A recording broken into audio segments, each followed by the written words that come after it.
Well, hello there, folks. It's me down here in the bottom today in the red and the sunset, glorious sunsets in Queensland, Australia at this time of the year. It's gone August, and traditionally in August we have our winter southwesterlies come across the desert.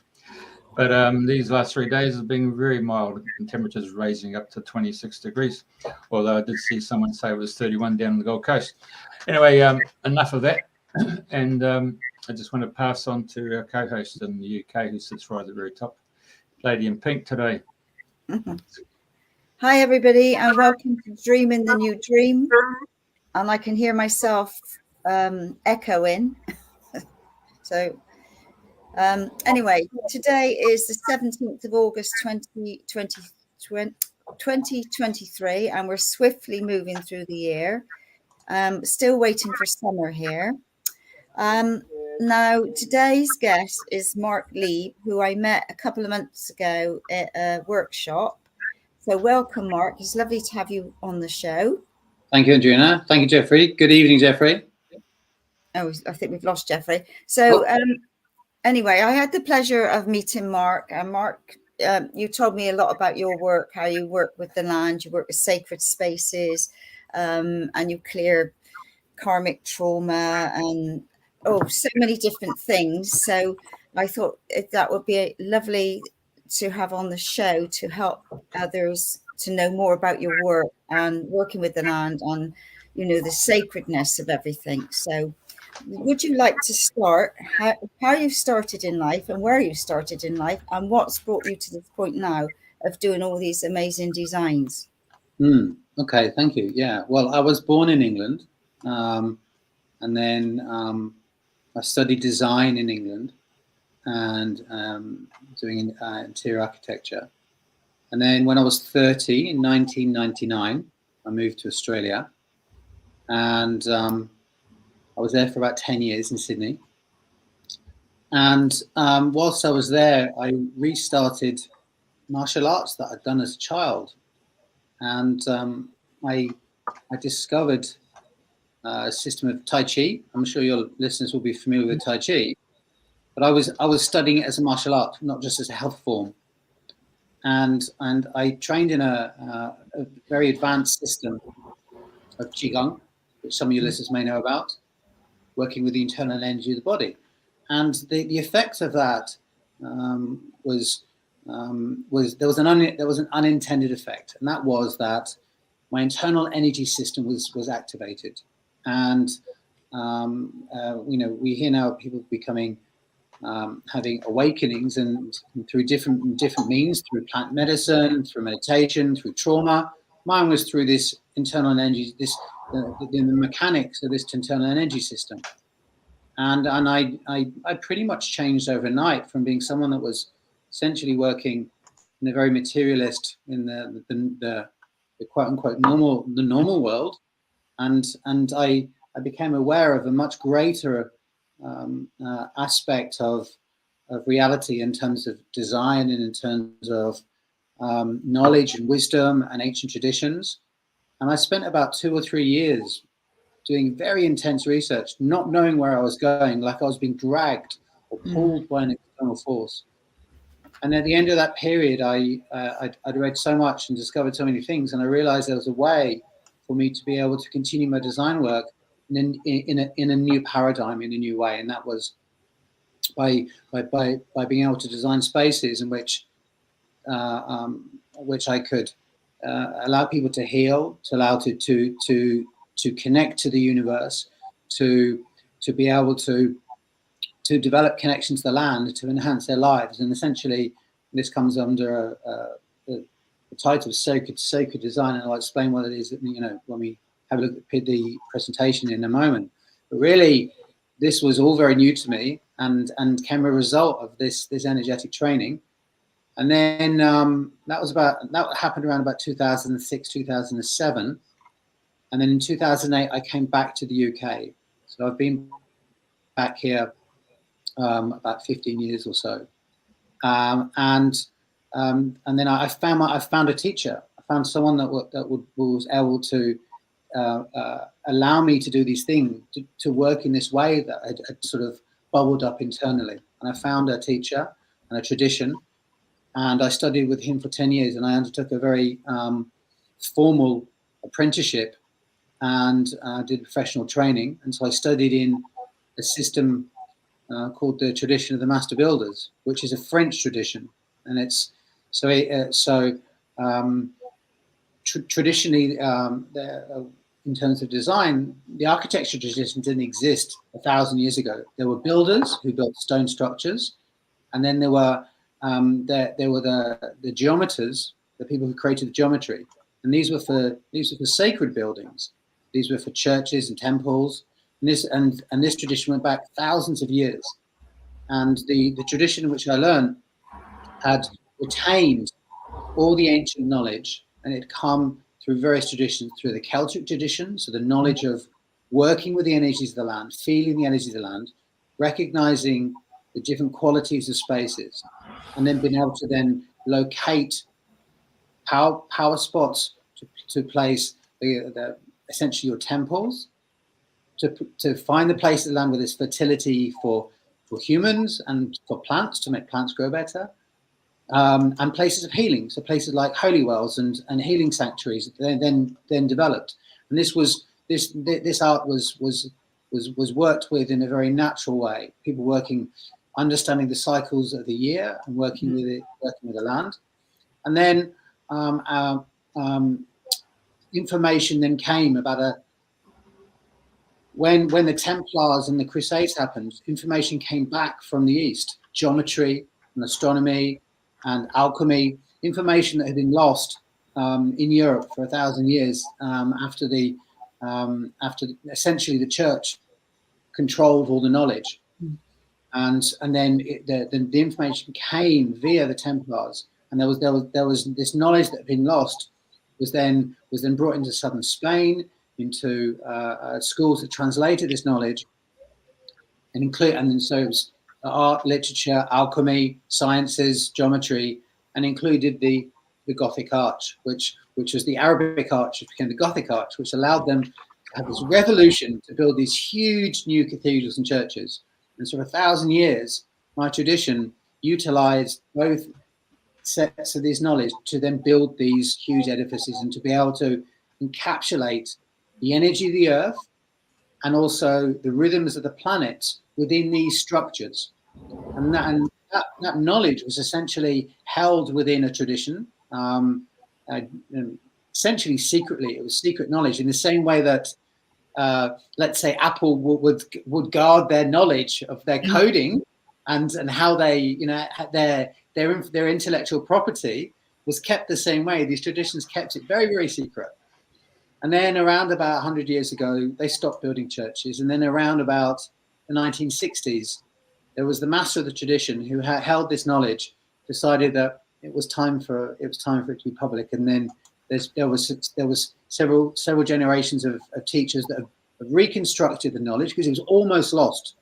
Over generations, knowledge is lost if it's not really written down. And my teacher and his teachers spent 30 years bringing the knowledge back together. They went all over France and all over Europe and refound the information. And then from about 10, 12, 15 years ago, 20 years ago, they've been teaching again. So this knowledge is now available for the first time in millennia. And some of it goes back to 4,000 to 5,000 years. And the tradition was, in its current form, in the last 100 years was in France. It wasn't in the UK because it was based within a tradition. And there was a traditional system of these groups. They were like guilds that held their knowledge. But now we have it, and we use it to build new places, to heal ourselves, to balance our homes for health, to be able to create healthy spaces, and also create specialist spaces for spiritual connection. But we don't do it for the church anymore. We do it for anyone because the energy from the earth and the planets is everyone's birthright.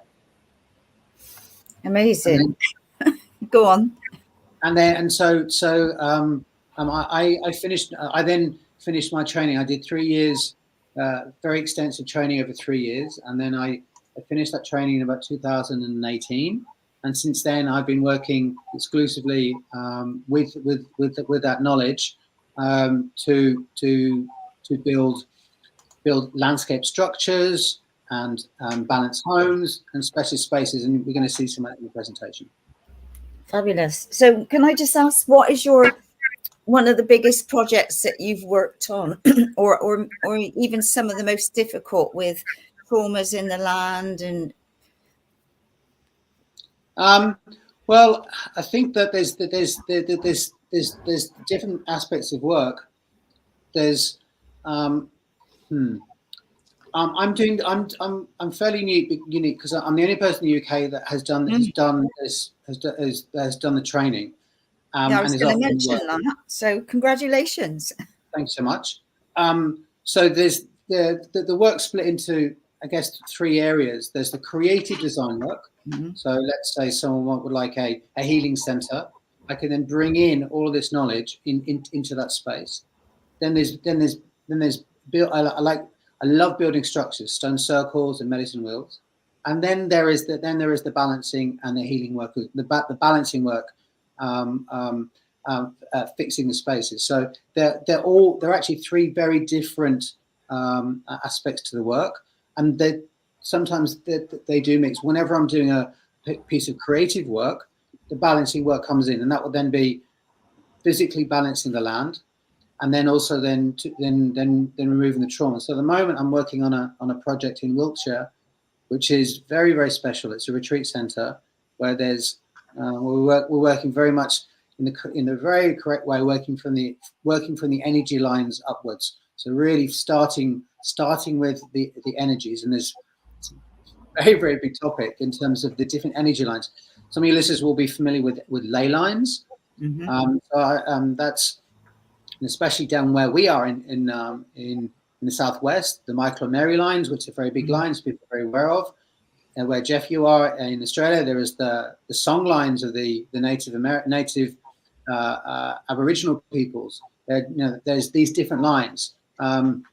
So each of these, and there are different layers and different aspects to the sacred geography of the land, and each hold different frequencies. And sometimes those energies can be blocked, so they need to be unblocked. And other times there are aspects that need to be cleared to make the place safe. So I worked on a center just 2 weeks ago down in the south coast near Brighton, and there was in that space there was a portal and a gateway in that space that was connected to the earth energy lines, but was then allowing entities to come through. So these can be thought forms, and these were actually also discarnate entities that were actually connected to the land. So you've got different frequencies, some from the land, some also from former souls that have lived on the land, and also from thought forms as well, which are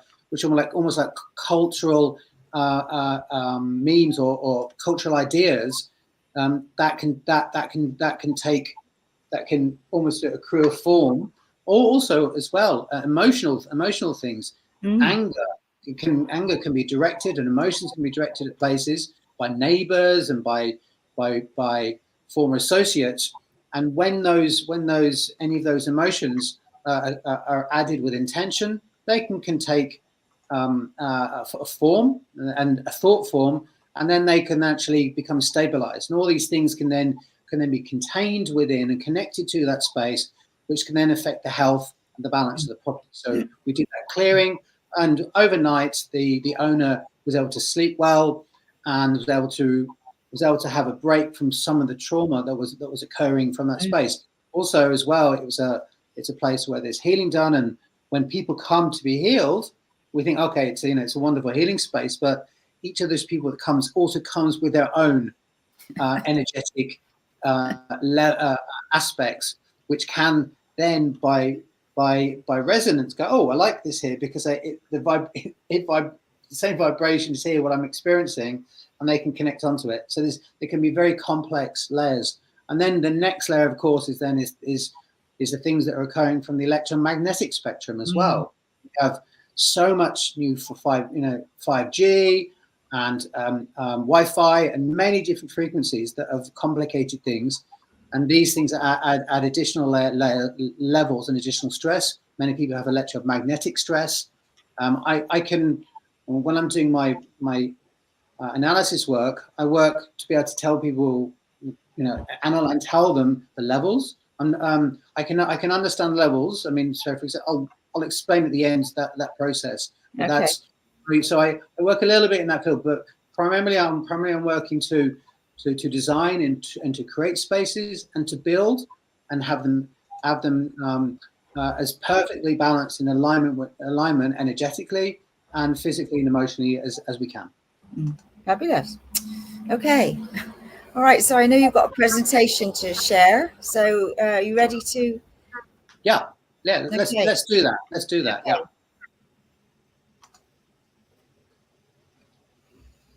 Wonderful. Thanks, Jeff. So my work, my studio is called Sacred Design Studio, and that can be found at markleib.com, as you can see on there. And I'm sure Jeff's just been popping the email up. Okay, so it's okay, fantastic. So sacred space and what it is to be sacred. It's really important just to explain that. I think that whether it's the inner space within the body or with a space as we understand in terms of time and space and Star Wars type space, out there space, everything is connected as a field of conscious energy. And that it's an ocean of energy, an ocean of divinity, an ocean of conscious geometry. And all the ancient traditions, whether it was Taoist or Indian or Buddhist or Mayan or Native American Indian, they all recognized this. And they had their own cosmologies that described the sacredness or the divine nature of our reality. And now we have quantum physics that has corroborated exactly the same thing, and they just have a different language for it. And in my work, I recognize this, that everything is a connected field, and as well as wanting to create really beautiful, harmonious, high vibration spaces. The greater work is that I feel that if we can all live and work and create these spaces, we can raise global consciousness. And by through connected to nature, through consciously recognizing that everything is sacred and divine, we can then raise the consciousness. We can dream the new dream, as you guys, as your podcast is called. By doing that, we're able to then connect ourselves to the planet, because in all the traditions basically said that the planet is alive and we are alive, and it's that the recognition that connection is what makes something sacred. It's the connection between heaven and earth. This was the classical definition of what is a place to be sacred, somewhere where heaven and earth are connected. Totally. So as I mentioned in my introduction, the ancient traditions recognized the sacredness and recognize the patterns through different means, through meditation, and through astral travel, through observation, astronomical observation, and recognize cycles of the planets, of geometry, of mathematics, and within music, to create a very, very complex system of sacred science. And in my tradition, we have the very advanced methods from the Celtic, Arabic, and Vedic traditions. And it was these methods that built all the edifices of the ancient world. I then supplement that with biofield testing technology and a new process of accessing the quantum field to be able to test. So testing directly with the consciousness of the field itself, and also then using technology to be able to check spaces and to be able to read out. So I'm able to use the best of the old and the new. Okay. So up here on the top right-hand corner, that looks like the rings of Brocknor up there in the Orkney Islands, yeah? Yeah, that's right. Yeah, well spotted. And then we have Newgrange. And then in the bottom right is the Grotto of Magdalene in south of France. And then the photo with me dowsing is that is the Alhambra Palace in Granada in Spain, which is a incredible artifice, like a seventh wonder of the world. And I encourage everyone to go there. It's an incredible city on top of a city within a city, and of a place of divine order. I mean, I can do an entire presentation on that separately. It's quite spectacular. So all of these, we're seeing here different structures at different levels, where from very much from literally a piece of standing stone in the ground all the way up to the very high art and culture of the Arabic tradition that was brought into Europe. Mm. Okay, so one of the key aspects of understanding why something is sacred is that something is not only is connected, but it's alive, and there's a vitality to it. So the earth has an energy body, the same way that humans have an energy body. We have many different layers. We have the chakra system, we have the nadis, the meridians in the Chinese Tower system, and many different layers. The earth has that as well, and there are physical aspects that create that. These earth energies that can be water, geological fault lines, and each of these in some of these physical aspects can then also have energetic aspects as well. So that we talked about ley lines and the dragon lines. These lines propagate from different means, through electro-magnetic, through sound resonance, coming from solar energy, from the electric universe model, by transduction from the sun to the earth, many different ways, and also because of the cycles of the moon and the sun, the way that the movements create change, different grids and vortexes and power places occur. So these are the energetic templates that exist on the earth, and there's many of these. And part of my work, part of the training, which is called geomancy, which means to divine from the earth. There's now a new version called geobiology, to basically really understanding the living aspect of the geo itself, is to be able to feel the energies in the earth, and then to recognize where there are blockages, and then to open those blockages, to clear the blockages, and then also to find the places that are healthy for life, find the places that are not good, and also find the places of higher vibration. Traditionally as well, a geomancer, which is one of the arts of my tradition, would do that work, and also they would also find the places which are the best place to die as well. So traditionally, where to locate the cemeteries. Also now I think it's very important. I mean, in terms of where's the best place to be born, and it's not in a hospital, because there's too much Wi-Fi. There's way too much technology. The best places to be born is to be born at home. The best place to be born is there's no electromagnetic loads. The best place to be born is surrounded by nature and in love, and also the same way to die as well. Dying in hospital is an absolute disaster. If you die in hospital, you're completely disconnected from nature and from the vibrations of the earth. And so this is one of the big things that we've lost as we've moved into technology, that our connection to the earth and the sacredness of the earth, which birthed us, we've unfortunately lost. So this is like natural burials. We were talking about burials before, actually being buried in the land in more natural ways, and so we can then, and so it's really important that our end of life care, as well as how we live, allows us to connect to that land and to that sacredness of the earth, to enrich our lives. So sacred geometry and sacred sound. A key part of the sciences was the high art of sacred geometry, which is a huge topic, and that can move from the golden ratio and the shapes of natural forms, like I have here, like shells, or the ancient traditions recognized patterns and shapes that essentially they recognize as the divine blueprint of nature.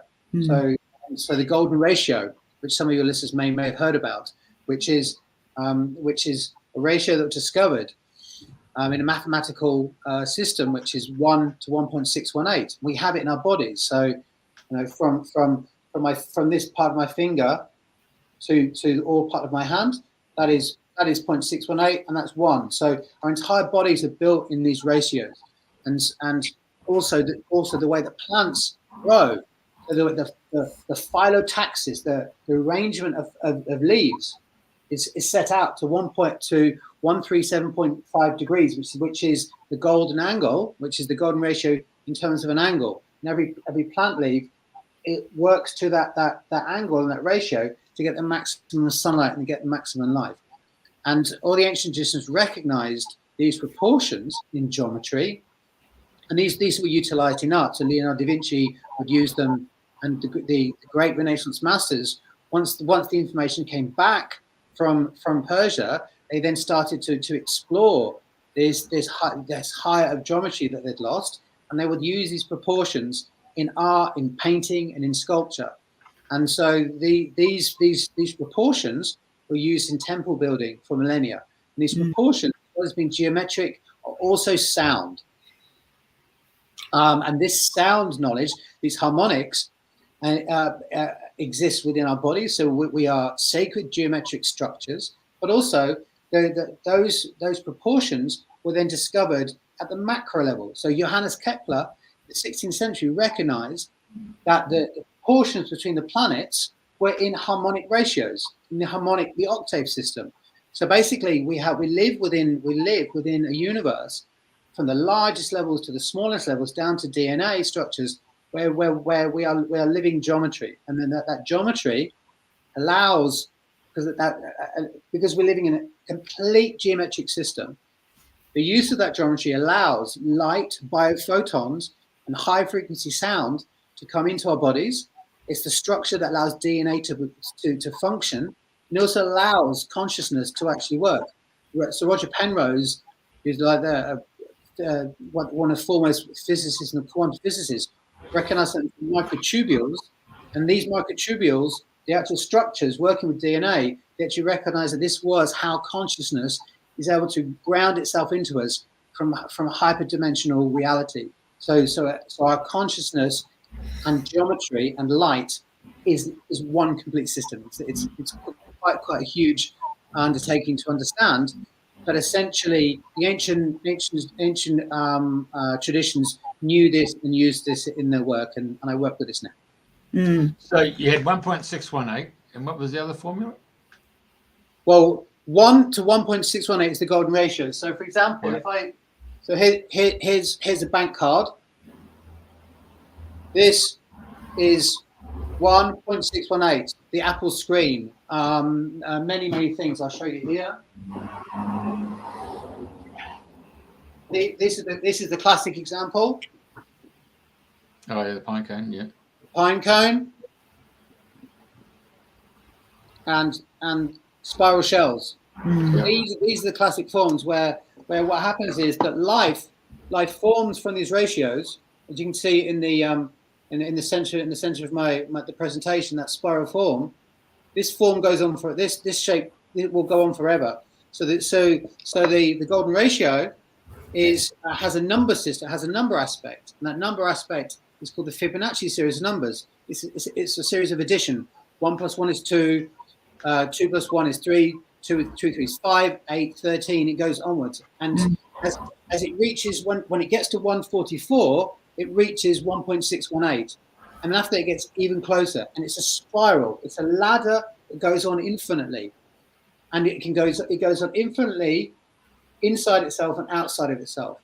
So the golden ratio has been found to be the master controller down to the smallest level, called the Planck length, and also up to the largest levels within our body. And what that means is that mathematicians call this number, they call it irrational. It goes on forever.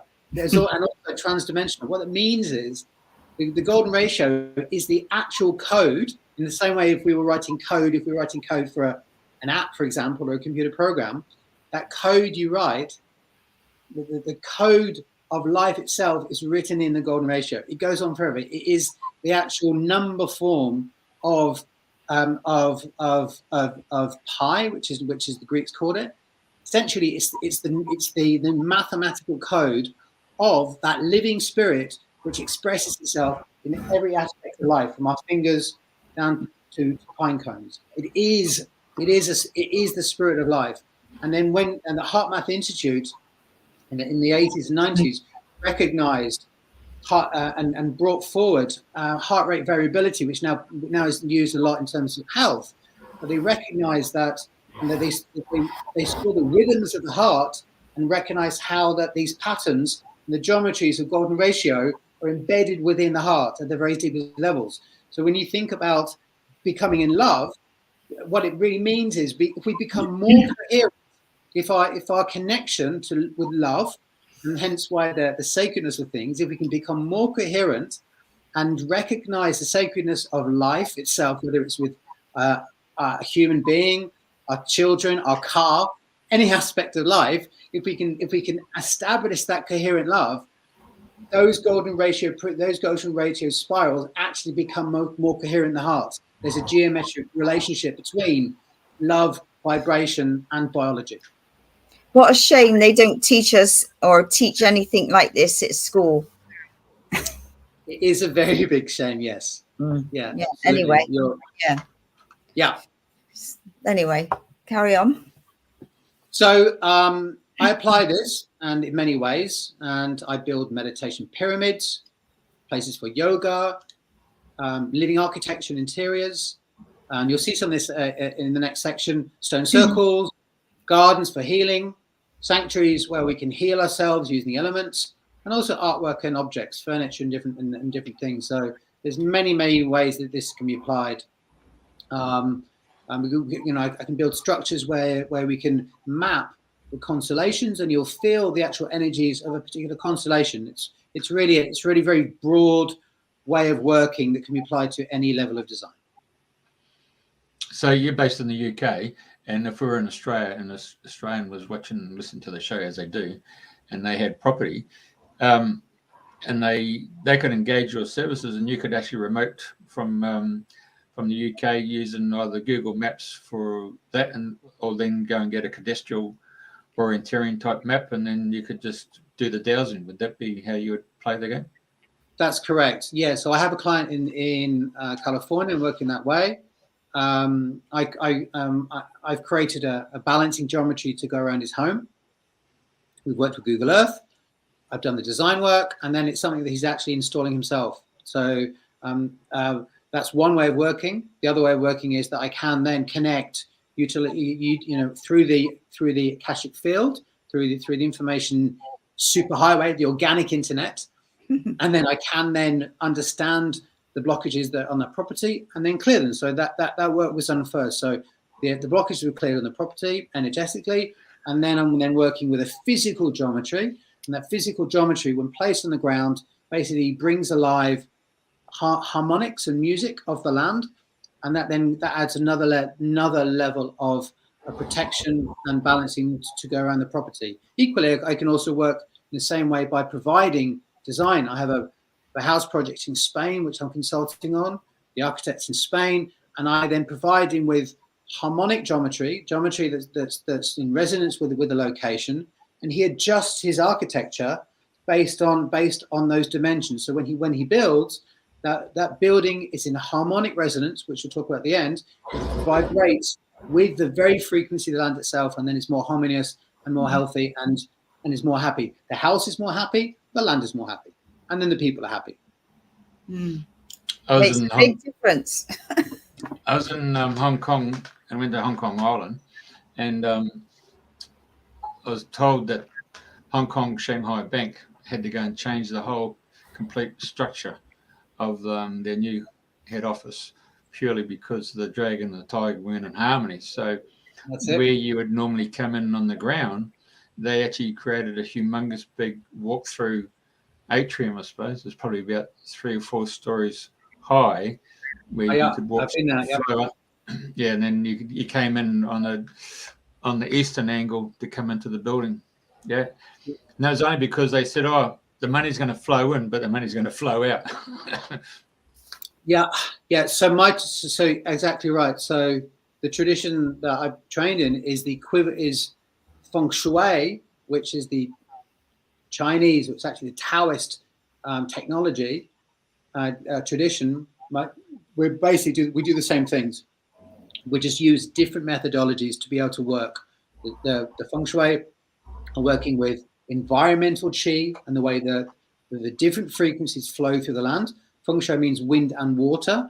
So essentially, it's the frequencies that would be generated, the qi flows, and then they work to optimize those flows so there are no blockages. I work to do the same thing. I just do it with a different technology that's based upon the movements of the sun and the moon and the planets. So different technologies to achieve the same goals. Understand. Yeah, I mean, the Feng Shui guys here in Brisbane, they always talk about don't reveal the whole garden at once. Yeah. Right. Moving on to the next one. So what I'm going to show here is I'm just going to show some work, and then we'll a couple more sections. We'll show some work, a few pieces of work, and then I'm going to explain a couple of principles. Then I can show how people can work with those principles in the home. So this is a project. This is a project very dear to my heart because I'm a director of this piece of land. It's a 1 acre property, half an hour from Glastonbury. We have a medicine wheel here, which is a sacred circle, and the space was planned out utilizing the geometry, and we grow medicinal herbs and do eco volunteering, and also provide information about how to heal and how to live naturally in terms of the cycle. So we actually use this medicine wheel to connect the cycles, and so that this is a classical way of using the geometry of the land, which is expressed as music, to design the dimensions of the structure.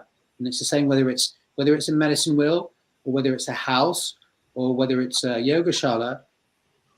I am able to calculate the music of the land and design with that. And then when you build with that, those structures are in harmony with the frequencies of the land.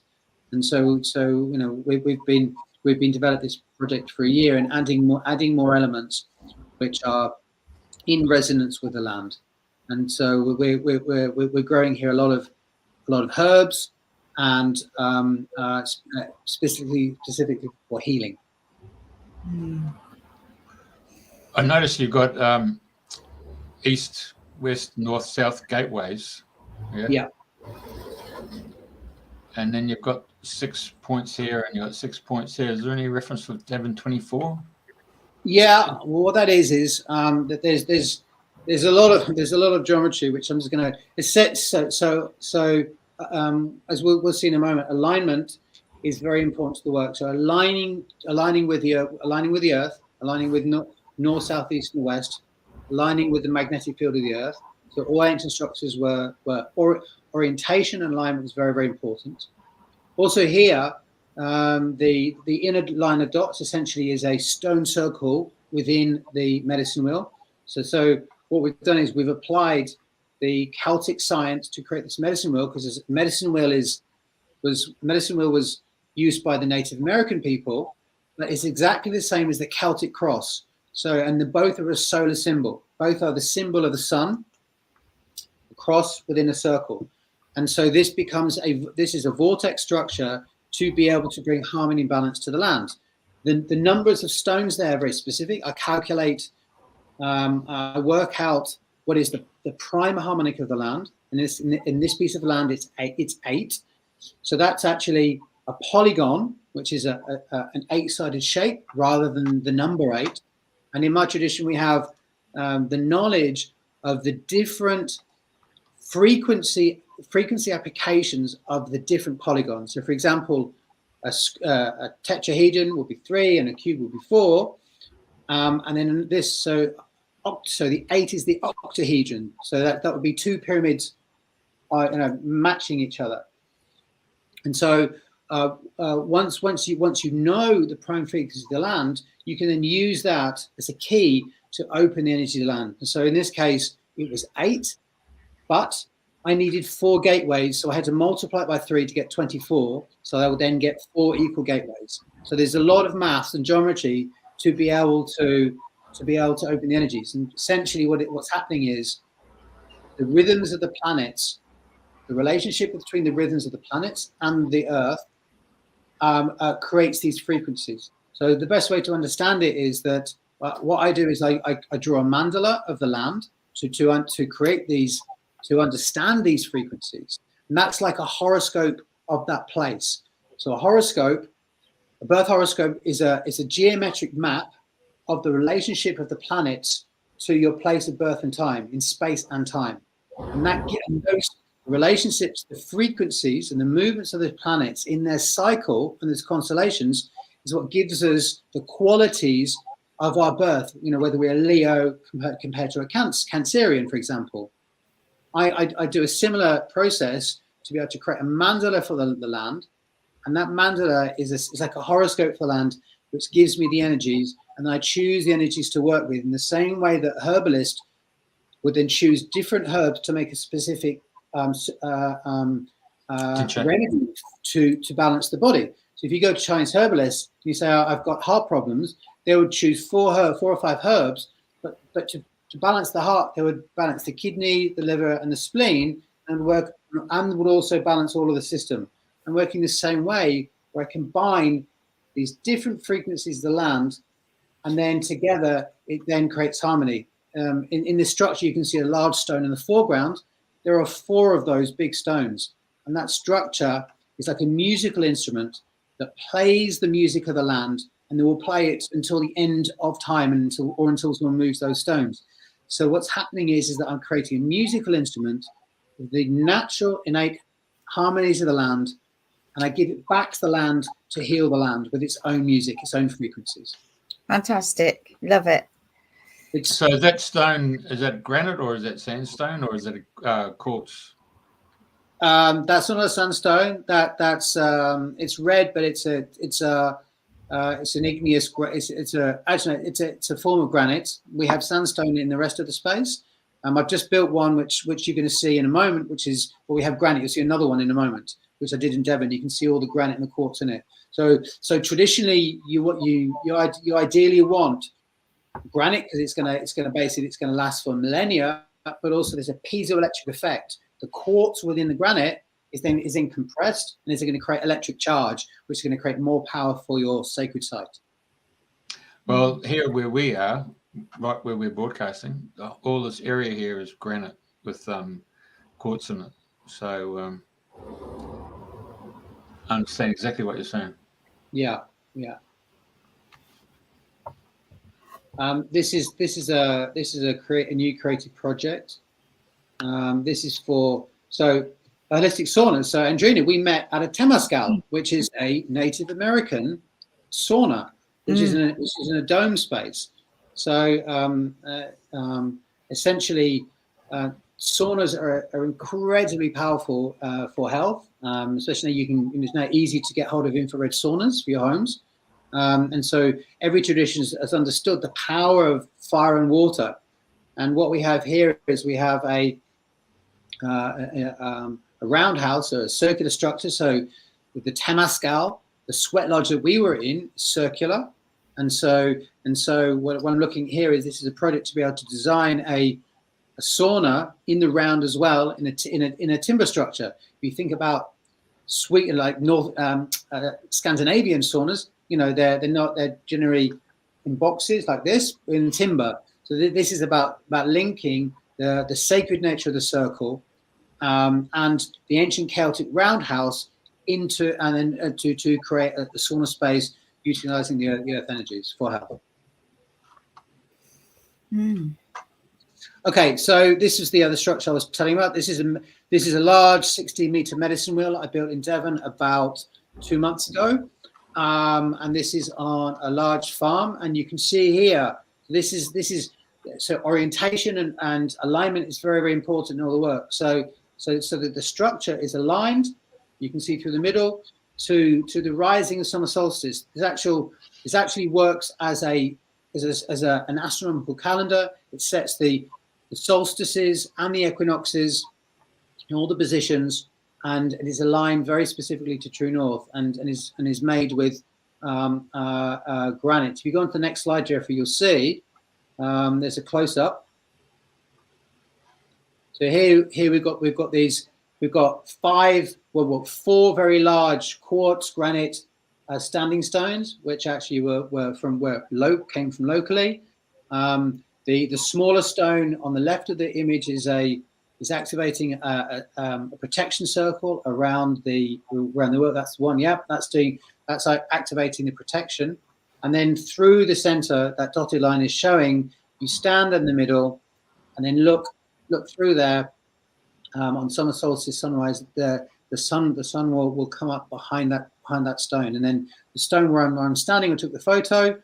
That's summer solstice sunset. So this basically gives you, it becomes a calendar. So and the place, and it allows you then to be in a place where you can recognize the season, the movement of the planets, the seasons, and recognize the sacredness of the Earth and its connection to the planets. And everything being a living system. So this was as well as being a place for healing. These were places for connection, and traditionally there would have been ceremony done, and music and dance and song, and using native plants and dream work. Many different ways would have been used. In the same way, Andrena, we worked in the Temescal, a sacred circle, aligned to the directions, using fire and water and song and prayer. It's a different sort of circular sacred structure. Mm. So where do you source all the stones from then? Well, the stones are, we try to get them as local as possible. Yeah. So the client, usually what happens is the client will then find somewhere locally to them. This is Devon. This is all Devon local stone. So in this case, these stones came from near Exmoor. Right. So we want to be as local as possible, so we're not transporting them. Whenever possible. So it just depends on the project. Mm. Okay. So those photos of summer solstice. This is a piece of design work just showing how the design can be applied into new structures. On the left, those blue lines are the energy lines underneath the ground, and there's a spiral showing a vortex. So that's showing how. I'll choose the right energetic location for the structure. Then the structure is orientated to the directions, and then the structure itself, in each dimension, that music I talked about is in each dimension. So each dimension is a musical frequency. So that would be unknown to the person using it, but what they can do is ultimately it's going to feel good, it's going to be energized. And by locating it on that vortex, you're locking in the energy of the planets and the rhythms into the earth energies. And so you'll then have that connection between heaven and earth. The two sets of information, the harmonies of the planets, the vibrations of the earth energies come together, and that then is a place that is then connected between heaven and earth. It's very balanced. Ultimately, we want balance. Also, then we want, depending on the space, we can then choose the energy qualities that we can achieve, whether it's very, very calming, meditative, or more active and very vibrant. Fascinating. And I think this is the last project I'm showing you. This is a labyrinth, which many of your listeners and viewers would recognise. We built this in Ireland several years ago in Cork, in Southern Ireland. And when you a labyrinth is a powerful archetype, which means that it's a shape that has its own power through its geometry. And then when you take it into the third dimension, it attains more power as opposed to than just being drawn on a piece of paper. But then when you build it and you proportion it, so you adjust its size to the music of the land, it takes on another level of quality. And in this case, it's when a labyrinth is built with those proportions, it becomes a device in which to really heal us. And so you can see here, I've noted on the different. These are the meridians of the Chinese meridian system, when you walk it and you stand in those locations and stand for there's a specific process to be able to stand, and you go through each one. When you come out, it's like you've had an acupuncture session. And one of these was, my teacher built one of these in Chile. There were 2 acupuncturists there. People went through, they tested them before and afterwards, and they recognized a balancing to the system that had occurred, and even in some people, a physical results had occurred by walking this. Now, when people normally walk a labyrinth, they walk it as a cosmological diagram. They move from the entry point to the center and then back again. And it's a meditative process. But when you build it with the harmonics, then becomes an actual healing structure. And then also the third level, which I'll tell your listeners about, because it's really important, is that when we built this, when it was completed, we had an Irish seer, a lady with very powerful clairvoyant sight, was stood in the center. The moment we put the final stone in place, the power turns on like a circuit. So it's an energy circuit. It's that immediate. And as soon as it was turned on, she saw spirits come from the 4 directions that were jostling, not in a violent way, but were jostling to take ownership of this new harmonic space, this new place of purity in the land. And she then saw different triangular geometries, this way and inverted, which were a result of the large stones around it. And so she was able to see that. She was able to see at the energetic level, at the level of archetype, at the level of energy, the energetic field, what was going on. So when you recognize that all of these ancient sites were built, the energy aspects of the architecture is the key. The physical defines the energies, but the blueprint is the energetics. And so we go back to the very first slide. All ancient cultures recognized that energy and consciousness comes before physicality. And in here, when we have the archetype of the labyrinth, it comes with its own energy template. When you build it, there are particular energies that come. So the difference is that the energies and the energetics from a labyrinth are different to those from a medicine wheel, because they are different templates, they're different geometries, and they have different effects. Yeah, amazing. Right, Jocelyn's asking if you've got a labyrinth in Axbridge. No, we don't. We have a medicine wheel only. The reason we have a medicine wheel is because it's a herb garden, and in the medicine wheel you have 4 sections. And in the medicine wheel in Axbridge, we planted it out with herbs from the 4 directions. And we thought actually the original brief was a labyrinth, but the labyrinths don't allow you to grow herbs, to plant herbs, and it's really hard for watering. So we have to balance up, the practicalities as well as the energetic aspects. So we went with a medicine wheel because it allowed us to have 4 sections for plants, and also it gives you a large central circle, which we use for gatherings and for sound healing. In a labyrinth, you have a small section that's only good for 1 person. So they're different structures for different purposes. Mm. So at the Earthlight Medicine Garden, is that open to anybody to come along and have a look round? Is it open certain times of the day or week? Well, we have there's volunteering every Tuesday from 10 till 12:30, and everyone's welcome to come and help. We have it's generally not open because it's actually on the property of the YMCA. So we have to let people know when people are coming.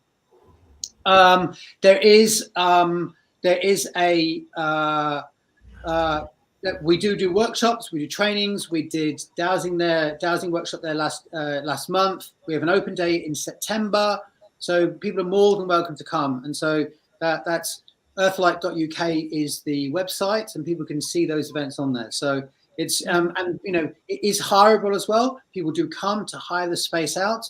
We have groups that come. We have a forest school that uses it as well. So it has many uses. Yeah, fabulous. Sounds amazing. I have to come and have a visit. Yeah, wonderful. Yeah. So, yeah, Carol asked about the labyrinth in St. John's Church, and we were sat in the churchyard yesterday having lunch, and I was watching people. Is that one as effective there as any others? well, it depends how they've been built. I've not been into that. I've not been into that one. Right. They will all depend on how they're built. For example, if they've been built on an energy point or not. And so, for example, if the famous one is in Chartres Cathedral in France, and Chartres is built on a very big energy point, and so and that is a very, very potent. It depends whether the builders have located them on an energy point, and also it also depends on how much it's used as well. If lots of people use them with focused intention and consciousness, it will then attract more earth energy lines. And this is a very big topic, but the more a space is used, then the more that more energy to it, and then it becomes more potent. Okay, amazing. so okay, a couple more. I think we have one more slide in the work. I'll whiz through. We'll whiz through these, Jeff, because then I want to basically just explain how people can bring these aspects into their life. So this one. So this was just some research we do at Earthlight. We work in pyramids. So not only for humans, but we're using very special golden ratio pyramid to enhance crop growth, which is ongoing work. So I'm just going to do a synopsis here for the listeners. Essentially, there are 3 secrets to this. It's like as you've seen, it's a very, very big topic. It's very complex, and I've brought it down to essentially 3 ways that people can bring the energy of sacred architecture into their lives. Number 1 is alignment. That literally means to line up with the Earth's magnetic field, line up north to south, traditionally we do line up with planets in different ways, but just lining up north to south. The next one, Jeff, please. This is resonance. Resonance means where 2 bodies are in vibrational linked vibrationally. They have the same vibrational frequency. So here I'm showing water, for example. If we in these cymatic drawings, you can actually when these patterns and frequencies are resonated, they look like water. And also the top left image is a ceiling in the Alhambra in Spain. So we're seeing here how the builders actually built a ceiling which is completely mimicking the movements of these sound waves, and of course sound waves also relate to water as well. So this is why having water at sacred sites and is also so powerful, because we are at least 70% water. So when we can come into resonance, we can then feel the earth energies. When I teach dowsing with rods, we start to find water because we're in resonance with the water. And then the third one is connection. So that is that when we can bring those 2 together, and then we can then apply different methodologies, we can actually fully connect. So when I'm building architecture, it's with geometry and form and mathematics and a lot of different aspects. But when we're doing it ourselves, when we can become aligned, when we can resonate with our environment, and then we can use things like focus and intention, and then we can recognize the land that we're in. We can then get into deeper connection. We can then actually draw the sacred into ourselves. So how do we apply that? So the next slide then just shows what I've done is I've put together a slide for the viewers how they can actually do that, because it's how we can simply do that. So the very basic aspect of sacred architecture is the circle in every tradition, and there's a really easy way to be able to bring all these aspects together. If you have a garden, or if you go into the forest, or even where you work, an outdoor space is best. You can do it at home in the house as well with plant pots. You make a circle if you've got some space, or on a patio in the conservatory. You can use plants is great, because then you're going to bring the living field of the plant and each of the plants into the circle. You can do it in rocks as well. You can make the circle any size you want, but I'll go back to Carol's. Carol, I'll go back to your comment in a second. there are particular sacred dimensions, and there's a dimension I've given here. 42 centimeters or 84 centimeters is a very special dimension that can be used anywhere. It relates to the frequency of hydrogen. And if you use that, you're then going to come into resonance with that aspect of life. Then connect. If you can sit on the ground, or at least have your hands on the ground, and then connect to the earth. Then you can use a compass on your phone and align yourself to the north. Just face the north. So you're aligned to this magnetic field, and then you'll then be in resonance with the rhythm of the place of the location, and then you can then start to just breathe naturally. And if you breathe and then allow the breath to come through all of your skin, and then as you slow down, you're then going to come into more resonance with something called the Schumann frequency. Schumann frequency, which is recognized at 7.8 hertz, has been recognized as the master frequency of the Earth. It's like the Earth's heartbeat. And the Schumann frequency is actually a series of frequencies relate to the frequencies of the brain: delta, theta, gamma. Those and so when we can start to breathe more slowly, and I'm sure many of your listeners will be aware of this, when we start to slow down our breathing, we can then start to come closer down to 7.8, or even 8 hertz, which is a magical frequency used in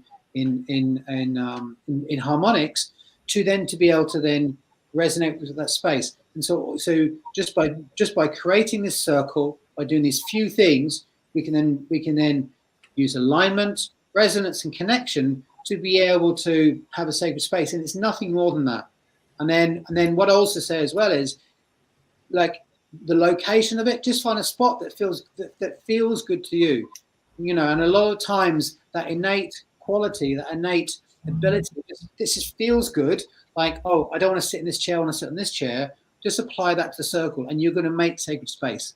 And really, that's something that you can do in your garden, or even, if you go on a walk into the forest, if you build it with stones and mark it out, and you use it, the more you use it, you're going to then attract the energetics of the forest and the elementals, and also when you build a circle and it's used repeatedly, energy lines get attracted to our emotions and our intentions and our gratitude that's put there, and they're attracted to the very center of the circle. It's a very powerful way to be able to bring all of these aspects into your life. Well, that's very helpful, Mark. I think a lot of people will be following that up. It's nice to know, like how to build a circle. And yeah, fantastic. Yeah. Thank you. Right. Okay. So what I'm going to end on now is there's a couple of ways I work. So we've talked a few times about the remote way that I work. Well, what I'm going to do is I'm going to make an offer to the viewers that are watching today. If they go onto my website, they go into markleib.com, and then if they go down to the bottom of the homepage, there's a place where they can just sign up, and they'll get sent a PDF called the Spiritual Secret. But also, if they would like to interact with me, what they can do is, once they've done that, I have their email, and they said they'd like to do this. What I'm going to do is if they then send me a plan of their garden or a room in their home, I will then find a positive vortex, a really nice vortex in their home. That's then going to be a great place to do yoga or meditation. And then if they want to build the circle, they can use that there. That will then be a vortex of really nice energies to be able to then build their circle on, so they can take it another step further. And then I have a new service also on the website called Property Harmonization. So if they go to markleib.com/property harmonization, they can then see that service. So we've talked about that. So how I can work with them remotely. So if someone's in Australia, I can then look at the property. We can clear all the geopsychic stuff. We can really understand what's happening in each room. We can work out where the best places are, and also the place to avoid. The best place to put beds, so you can enhance your sleep, and then get a complete understanding of the energetics of the home. So yeah, so if people would like to do that, I'm more than happy to help them. Well, that's fantastic, Mark. You know, that's a lovely gift to offer at the end. So thank you very much for that. Really appreciate it. We have 2 more slides, Jeffrey, Yeah. just on how we're going to finish off on just on a couple of events. There's one before that, but we can start on this one. So so we talked about the medicine wheel. This is the medicine wheel in Devon. If anyone's in the area, for the Australian listeners, it might be a bit of a problem. But on the 16th of September, I'm doing a workshop at the medicine wheel where we'll be teaching about all the aspects of the medicine wheel, and people can learn to dowse. That's a full day. And then the slide before that, Jeff. Thank you so much.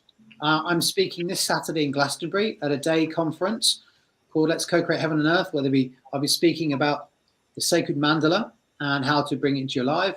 And then there'll be a big talk by Rory Duff, and music and sound healing, and it's a very wonderful project to be able to really envision how we can bring heaven and earth, which is essentially the main thread I've been talking about through the whole of the presentation. And I think that's it. Wow, that's very enlightening. Oh, Carol asked about the crop circles, didn't she? Yeah. What did Carol say? She said something about sound. Hang on, just finding it. Something to do with the sound in the crop circles. Oh, do you think they are representations of sound waves? Absolutely. I'm actually doing, on my talk in Glastonbury this weekend, I'm actually analysing a number of crop circles, and in my work in the geometry, they are the geometry of sound waves. The crop circles are representation of sound waves, absolutely. There was an amazing guy called Professor Gerald Hawkins in the 90s, decoded over a course of several years some crop circles, and then found them to encode geometrically the proportions of sound waves that had never been seen before, and even found Euclidean proportions that Euclid had not even worked on. So these crop circles were showing information about the nature of geometry that were not in the rules of geometry. And this is such a big leap. And on top of that, so they are representations of sound waves.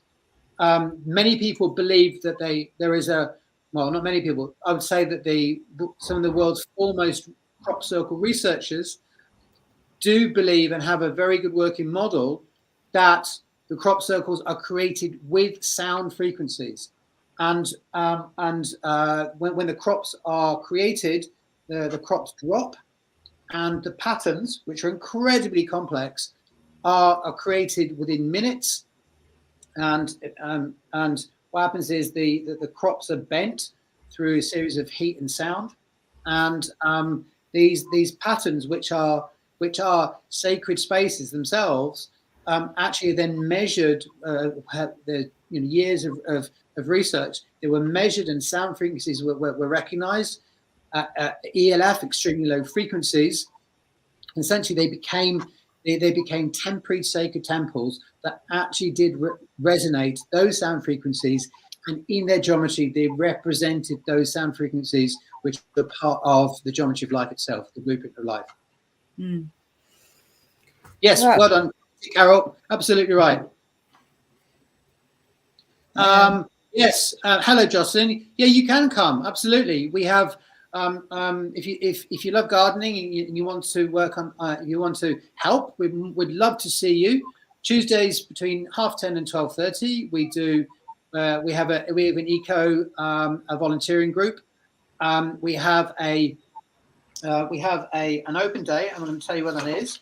And our open day is on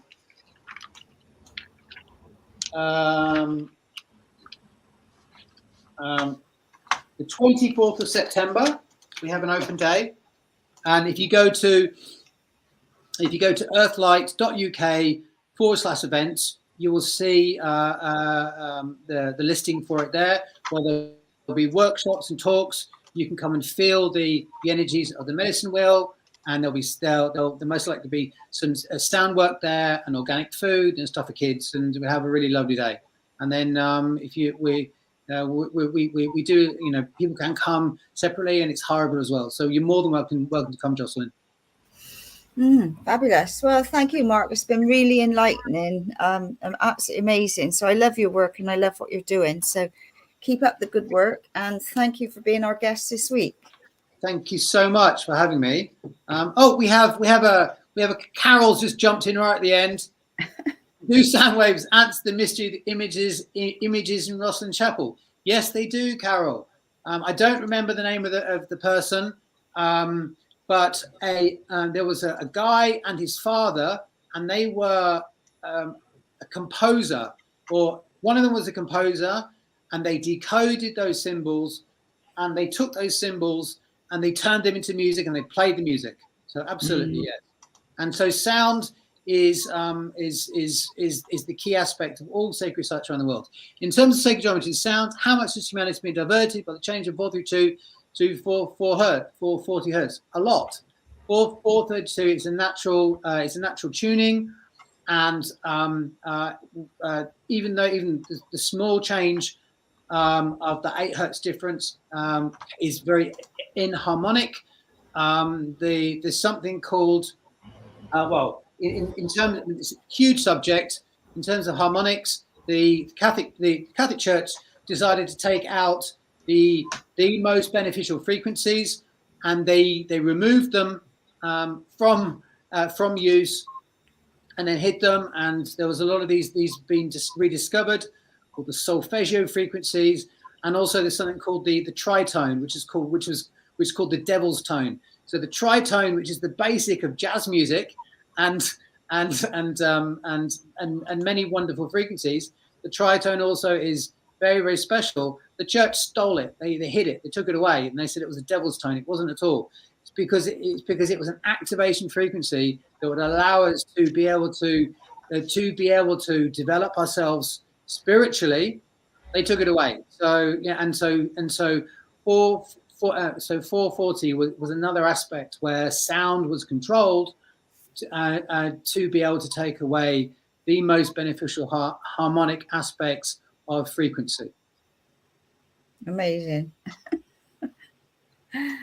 Right. Well, thank you very much. And yeah, it's been an absolute delight and pleasure. So I look forward to catching you somewhere along the track somewhere. Hopefully you can come to our open day, Andrena. Come and see us. Yeah, no, that'd be nice. I'd like that.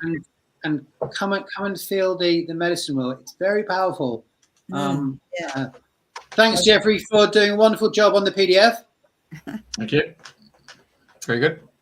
Okay, everybody. Well, thank you for listening this week, and same time, same place next week. And thank you once again, Mark. Thank you, Jeffrey. Thank you, Andrena. Have a good day. Have a nice evening, Jeffrey.